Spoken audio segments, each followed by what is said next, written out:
6th August, the Transfiguration of the Lord, Feast.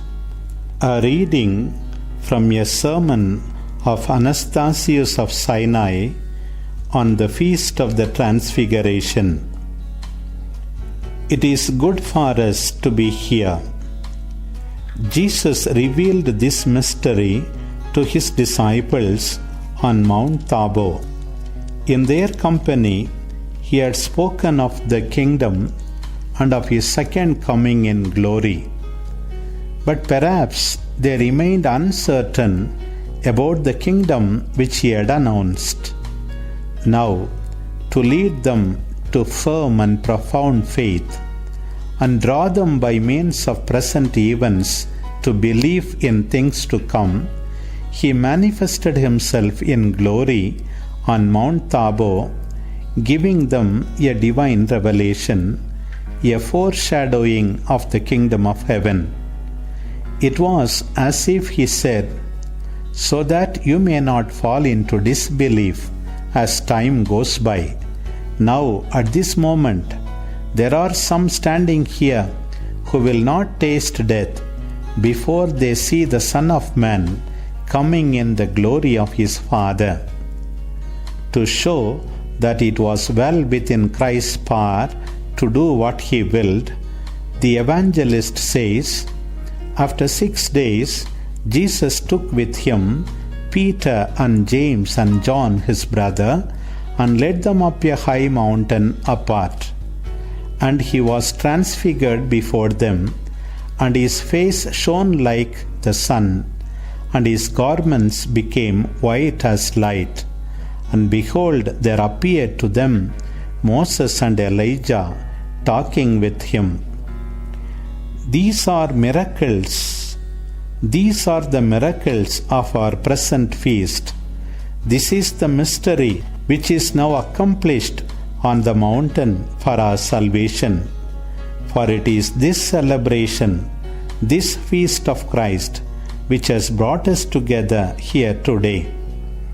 In order to penetrate into the heart of these awe-inspiring mysteries with the disciples whom our Lord chose, let us listen to the holy voice of God, which summons us from on high, from the mountain top. There we must hasten, I make bold to say, like Jesus, who is our leader and has gone before us into heaven. There with him may the eyes of our mind shine with his light, and the features of our soul be made new. May we be transfigured with him and molded to his image, ever becoming divine, being transformed in an ever greater degree of glory. Let us run there, eager and joyful, and let us be enveloped in the cloud, like Moses and Elijah, or James and John. Be like Peter, rapt at the divine vision, transfigured by the glory of the Transfiguration, lifted high above the things of this world. Let us leave the flesh and creation behind and turn to the Creator, to whom Peter in ecstasy said, "Lord, it is good for us to be here." Yes, indeed, Peter, it is good for us to be here with Jesus and to remain here forever. What is more blessed, what more sublime, what more exalted than to be with God, to be shaped to his likeness, to dwell in the light? Since each one of us has God within him and is transformed into his divine image, let us cry out in joy, "It is good for us to be here."